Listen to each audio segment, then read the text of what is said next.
Hello বন্ধুরা, কেমন আছেন আপনারা সবাই? আশা করি অনেক ভালো আছেন। বন্ধুরা, নীল জগৎ সম্পর্কে আমাদের ধারণা বা জানাশোনা অনেক আগে থেকেই, কেননা ছোট থেকে বড় সকলেই এই নীল জগৎ সম্পর্কে খুব ভালোভাবে জানে এবং এখানে কি হয় কিভাবে হয় সেটা সম্পর্কেও জানে। আর সেটা সম্পর্কেই আমরা জানি যেটা ডিসপ্লে বা স্ক্রিনে দেখতে পাই।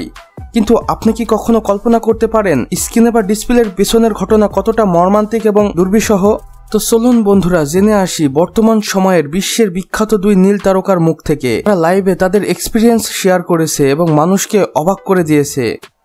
প্রথমে বিশ্বের বিখ্যাত এবং ভাইরাল বর্তমান সময়ের ক্রাশ মিয়া মালকোভাকে দিয়েই শুরু করা যাক, যিনি তার ইন্টারভিউতে নীল জগতের কালো সত্য তুলে ধরেছেন এবং অবাক করেছেন পুরো বিশ্বকে। মিয়া মালকোভা বলেছেন, আমরা যখন নীল মুভির শুটিং করি তখন আমাদের সবকিছুই অনেক আগে থেকে স্ক্রিপ্টিং ভাবে রেডি করা থাকে এবং ডিরেক্টররা ভিডিও শুটের আগেই কয়েকবার আমাদেরকে দিয়ে রিহার্সেল করিয়ে নেয় এবং পরবর্তীতে ক্যামেরার সামনে নিয়ে যাওয়া হয়। একটি ভিডিও তৈরি করার জন্য বারবার রিটেক দেওয়া লাগে, এমনকি এক কাজ কয়েকবার করা লাগে যতক্ষণ পারফেক্ট না হয়। এরপর আমাদের বেশ কিছু উত্তেজক ওষুধ খাওয়ানো হয়, যেগুলো খাওয়ার পর আমরা আমাদের শারীরিক ব্যালেন্স হারিয়ে ফেলি এবং উন্মাদনায় মেতে উঠি, যদিও সেটা করা হয় আমাদের সম্পূর্ণ ইচ্ছার বিরুদ্ধে।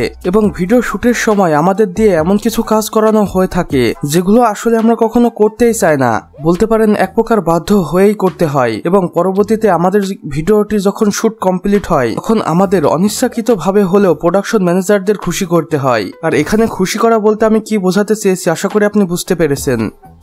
বন্ধুরা, এই তো গেল মিয়া মালকোভার বক্তব্য। এরপর আসা যাক বিশ্বের আরো এক সুন্দরী এবং অনলাইন ক্রাশ খ্যাত লানা রডসের কাছে। লানা রডস এতটাই সুদর্শন এবং ফিটনেস সম্পন্ন একজন নীল অ্যাক্টর যাকে দেখলে বারবার দেখতে ইচ্ছে করে, আর এ কারণেই পুরো বিশ্ব তার ফ্যান হয়ে গিয়েছে। কিন্তু লানা রডস একদিন মিডিয়াতে এসে যে সকল তথ্য ফাঁস করেছে সেটা শোনার পর তার ভক্তদের গায়ের পশম খাড়া হয়ে গিয়েছে এবং সকলেই অবাক দৃষ্টিতে সে লাইভটি দেখেছে। লানা রডস বলেছিলেন, আমি দীর্ঘ 1 মাস অসুস্থ ছিলাম, আর এটা সম্পূর্ণ এই নীল মুভিতে কাজ করার জন্যই, কেননা আমার ইচ্ছার বিরুদ্ধে এমন কিছু কাজ আমাকে দিয়ে করানো হয়েছিল যার কারণেই আমি আজ অসুস্থ হয়ে পড়েছি।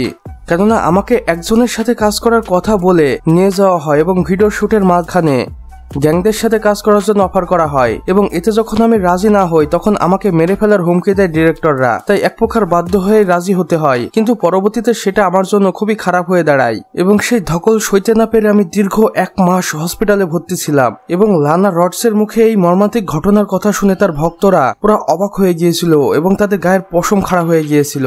বন্ধুরা, আশা করি আপনারা বুঝতে পেরেছেন এই নীল জগতের পিছনের ঘটনা কতটা ভয়ঙ্কর এবং দুর্বিষহ। তো বন্ধুরা, আমাদের আজকের ভিডিও বাস এতটুকুই। ভিডিওটি ভালো লাগলে অবশ্যই একটি লাইক করে দিবেন এবং কমেন্ট বক্সে লিখে জানাবেন আমাদের আজকের ভিডিওটি আপনাদের কেমন লেগেছে।